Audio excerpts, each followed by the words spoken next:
A viral claim says a Louis Vuitton executive wants prices to collapse. It sounds impossible for a brand built on scarcity, exclusivity, and steady price increases. In 2019, a Speedy bag cost $1,200, and by 2025, similar items were over $2,100. If the world's top luxury house is even rumored to be considering a price reset, what pressure or strategy could force such a radical move? Let us investigate the truth behind the shock confession and unravel what is really at stake. No primary clip has surfaced showing a Louis Vuitton executive saying the words "we want prices to collapse." The hunt for authenticity begins where viral soundbites usually do: scattered uploads, chopped video, subtitles over grainy footage, and reposts that multiply faster than anyone can fact-check.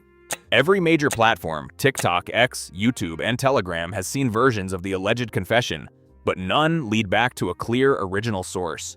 No time-stamped upload, no unbroken recording, no official transcript.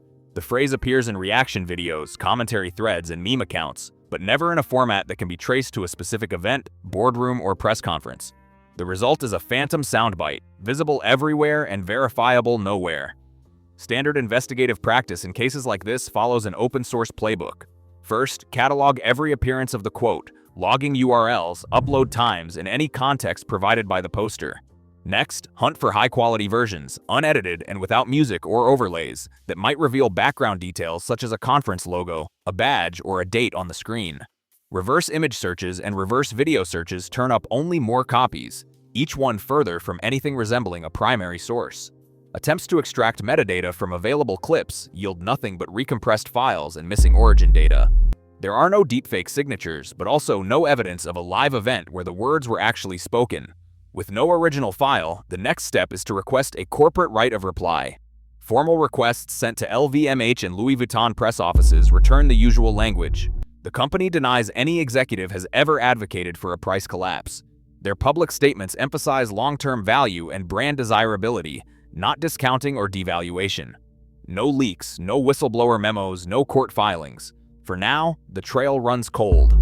What is left is a digital echo chamber, an unverified quote bouncing from platform to platform, gaining heat but losing clarity. The confession remains a phantom, its authenticity unproven and its context missing. The investigation now pivots. If the quote cannot be nailed down as fact, what is fueling its spread, and why does it feel so plausible in today's luxury market? Louis Vuitton didn't stumble into its reputation for exclusivity. Every detail, the waitlists, the velvet ropes, the limited editions, was engineered to create a sense of scarcity that went far beyond supply and demand. The brand's entire identity revolved around the idea that owning a Louis Vuitton wasn't just about the bag, but about belonging to a club that kept raising the price of entry. Over the last decade, this strategy played out in a series of price hikes that sometimes felt more like rituals than business decisions. The Speedy, one of Vuitton's most iconic bags, became the perfect symbol of this approach. Community-tracked receipts and boutique screenshots show the Speedy moving from the low $1,000 range to the low $2,000 range in just a handful of years. In 2019, buyers could expect to pay somewhere near $1,200 for a classic Speedy 30. By 2024, that same bag routinely topped $2,100, an increase that outpaced inflation, wage growth, and even the price of gold. Each jump was justified with the usual language: rising costs, currency shifts, or exceptional craftsmanship. But for loyal customers, the real message was clear. If you didn't buy now, you might never be able to. This wasn't just about profit margins, it was about turning price itself into the ultimate status signal. The higher the tag, the more exclusive the club. Scarcity wasn't just a byproduct of production limits, it was a carefully guarded asset, enforced by tight distribution and a refusal to discount. Louis Vuitton's refusal to hold public sales or offer markdowns became a badge of honor, reinforcing the idea that value came from how hard it was to get. In this world, a markdown wasn't just a price cut, it was a threat to the entire mythology. For years, shoppers accepted the rules of the game, believing that the next price hike was always around the corner. That's why any hint of planned markdowns or a deliberate price collapse doesn't just break the old playbook. It shatters the core of what made Louis Vuitton the most coveted name in luxury. LVMH's earnings reports strip away the fantasy. In the first half of 2025, group revenue slipped by a mid-single-digit % compared to the previous year, a rare sight for a company that once seemed immune to gravity. Profits fared even worse, dropping around 15%. The fashion and leather goods division, led by Louis Vuitton, took the brunt of the hit, with sales falling in the mid to high single digits. For a business built on perpetual growth and price hikes, these numbers land like a cold shower. The luxury boom that fueled years of expansion has faded, replaced by what analysts now call a structural slowdown. The company's public filings don't sugarcoat it. Line after line, the numbers confirm what the boutiques and stockrooms already know. Demand is softening, especially among aspirational shoppers. The post-pandemic surge has flattened, and the easy wins are gone. LVMH's own commentary points to softer traffic and muted demand in key markets, especially in Asia. The days of double-digit gains, driven by new store openings and relentless price increases, are fading into memory. For Louis Vuitton, the pressure is especially acute. The brand sits at the heart of LVMH's profit machine, responsible for a massive share of the group's earnings. When Vuitton stumbles, the entire luxury sector feels the tremor. The numbers don't just show a pause, they suggest a deeper reckoning with the limits of the old playbook. Margins are squeezed as costs rise and sales volume dips. Inventories creep higher, quietly eating into working capital. Every percentage point lost on the top line translates into millions in missed profit. The financial reality leaves little room for denial. The myth of endless growth has hit a wall of consumer fatigue and economic uncertainty. Inside Louis Vuitton, this is not just a rough patch, it is a wake-up call. The numbers force executives to question whether the old rules still work, or if it is time for a radical reset. No internal memo has ever surfaced confirming that Louis Vuitton executives plotted a deliberate price collapse. The supposed strategy exists only in rumor, passed from investor chat rooms to Twitter threads, then reassembled in YouTube thumbnails and TikTok subtitles. For all the online noise, not a single leaked slide deck, email, or boardroom transcript has been produced. The closest thing to evidence is a trail of speculation, built on the language executives actually use when pressed by analysts, phrases like protecting long-term brand value, ensuring accessibility for future generations, and adapting to evolving consumer expectations. These are the words that appear in investor calls and annual reports, not any direct admission of price sabotage. Strategy consultants in the luxury sector have a different way of reading between the lines. When brands talk about accessibility, they are not just chasing good press. They are running the numbers on lifetime customer value, the idea that winning over younger buyers, even at lower margins, pays off over decades. The math is simple. A Gen Z shopper who buys their first Louis Vuitton bag at 23 might return for shoes, ready to wear, or even a watch by 30. But if the entry price stays out of reach, that shopper never enters the ecosystem at all. The risk is not just losing a single sale, but forfeiting an entire generation of loyalty. This is where the missing memo becomes a kind of industry Rorschach test. Without documentation, the theory of a controlled price collapse takes on a life of its own, fueled by falling sales, softer demand, and a resale market that seems to set its own reality. Consultants point out that what looks like capitulation may actually be a calculated gamble, trading short-term exclusivity for long-term relevance. The logic goes like this.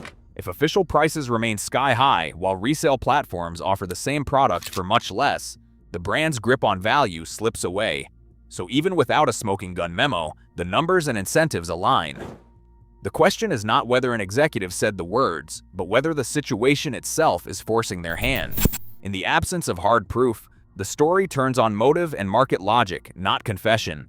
The real evidence is in the gap between public denials and quiet shifts in strategy. The way brands frame desirability while quietly testing new price points behind closed doors. Every missing document becomes another clue, pushing analysts and observers to look for operational tells, private offers, new entry-level lines, or a sudden change in the pace of price hikes. The memo may be missing, but the rationale is written all over the balance sheet. Bottega Veneta, The Row, and Loro Piana are rewriting the rules of luxury, and they are not doing it with logos. In boutiques from Milan to Manhattan, the hottest pieces are almost anonymous, no monograms, no gold hardware, just whisper-soft leather and immaculate tailoring. Bottega Veneta's signature intrecciato weave has become a status symbol for people who would rather be recognized by insiders than by strangers on the street. The Row, founded by Mary-Kate and Ashley Olsen, is now shorthand for stealth wealth, cashmere coats, double-faced wool, and a price tag you have to ask for. Loro Piana, once a quiet favorite among Italian industrialists, is suddenly everywhere on social feeds, worn by tech founders and celebrities who want to look rich without looking like they are trying. Fashion editors and trend forecasters have a name for this: quiet luxury. The idea is simple. Real wealth does not need to shout. As the market for logo-heavy goods stalls, these brands are picking up the customers who once lined up for Louis Vuitton's monogram canvas. Their approach is not about scarcity games or waiting lists, it is about materials, construction, and a kind of coded elegance that only those in the know will spot. Social media, especially TikTok and Instagram, is flooded with guides on how to dress rich without logos. The phrase "if you know" has become a rallying cry for a new generation of luxury buyers. For Louis Vuitton, this is not just a trend, it is a direct challenge to the aura they spent decades building. When the most influential shoppers start treating logos as passé, the old playbook of price hikes and visible branding starts to look out of touch. The cultural center of gravity is moving, and the brands leading the charge are not the ones with the loudest bags, they are the ones with the quietest confidence. On the secondary market, the old rules of luxury are breaking down in real time. Flagship Louis Vuitton bags, once treated as near currency among collectors, now line the virtual shelves of resale platforms at prices that would have been unthinkable just a few years ago. It's not unusual to find new Neverfulls, Speedies, and Pochette meaty bags listed for tens of percent below their current retail. Sometimes items are 40% off, sometimes even steeper. The gap between what the boutique charges and what sellers can actually get has become impossible to ignore. For buyers, the message is clear. The real market price is no longer set by the flagship store, but by the flood of listings on The Real, Vestiaire Collective, and Fashion File. As inventory piles up, some sellers have started to cut faster, hoping to cash out before the next drop. Resale data analysts describe a normalization, a polite way of saying the speculative bubble has popped. And buyers are no longer willing to pay a premium just for the logo. This isn't just a Western story. In China, the slowdown hits even harder. Industry analysts now estimate that luxury spending among Chinese consumers has slipped by mid to low double digits compared to the post-pandemic peak. The days when Chinese tourists lined up outside Paris boutiques, snapping up every new drop, have faded into memory. Economic headwinds, youth unemployment, and shifting attitudes toward conspicuous consumption have all played a role. For brands like Louis Vuitton, which once counted on China for a third of global growth, the pullback is more than a blip, it's a structural threat. Boutique managers in Shanghai and Beijing report softer traffic, fewer big-ticket purchases, and a new caution among shoppers who used to treat luxury as a safe bet. The combined pressure from resale erosion and the China slump is now rewriting the playbook for how price, demand, and brand power interact in the world of high-end fashion. Behind the polished storefronts and carefully worded press releases, the real work of price management happens out of public view. Louis Vuitton's corporate teams have developed a toolkit for easing price pressure without ever calling it a sale. The first move is private offers, targeted invitations sent to select clients, often by text message or by discreet email, giving access to pieces at a quieter markdown. These offers are never posted online or advertised in store windows. Next, there is the outlet channel. Items that linger too long in boutiques are quietly redirected to off-site locations, where discounts can run deeper, but only for those willing to travel or to dig. Then come the subtle tweaks to the manufacturer's suggested retail price. Instead of broad, headline-grabbing cuts, the brand may quietly lower the listed price on certain models, or introduce new, slightly cheaper versions that blend in with the existing lineup. Each step is designed to protect the brand's image while moving inventory out the door. None of this is labeled as a fire sale. The effect is the same. Prices begin to soften and unsold stock starts to clear. Gen Z's is not just changing the way luxury looks, they are rewriting the rules of what luxury even means. For a generation raised on social media and secondhand platforms, the old signals of status, big logos, and obvious branding now feel more like a punchline than a flex. Surveys of young luxury shoppers in the United States, Europe, and Asia consistently show a strong preference for subtlety and authenticity over anything that screams for attention. Industry research finds that a clear majority of Gen Z buyers say they are drawn to quiet luxury, with minimal or even invisible branding, and that they value craftsmanship and story over the size of a logo. The new status symbol is not a giant monogram. It is a bag or jacket only other insiders will recognize. This is more than a passing trend. For Louis Vuitton, the cultural current is impossible to ignore. If the next wave of customers will not pay a premium for the logo, the whole pricing logic starts to wobble. The brand's future depends on whether it can win over a generation that codes status in whispers, not shouts. Retail partners are feeling the pressure first.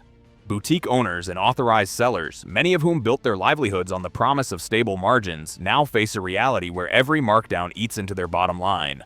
One multi-brand shop owner in Singapore put it bluntly, We are being asked to swallow margin cuts while the parent company tries to save face. The frustration is not confined to Louis Vuitton's network. Wholesalers across the luxury sector are watching closely, worried that if the biggest name starts discounting, everyone else will have to follow. The domino effect is real. When a flagship brand blinks, smaller players lose pricing power overnight. For consumers, this upheaval is both a warning and an opportunity. The risk is clear. If you buy at the old prices, you could be holding a bag that is worth far less the moment you leave the store. Depreciation, once unthinkable for a Louis Vuitton classic, is now a real concern. The rule for buyers has flipped. Do not assume a luxury tag guarantees investment value. In this new market, the smartest move is to study not just the sticker price, but the real market value, and to remember that prestige is only as strong as the next season's demand. Luxury's rules are shifting, driven by younger buyers, resale disruption, and global volatility. Louis Vuitton faces a moment where exclusivity clashes with accessibility, and no brand is immune. What happens next will reshape not just a label, but an entire industry's definition of value. In this new era, even icons must choose, adapt or fade. What's your take? Are we seeing reinvention or desperation? Let's talk in the comments.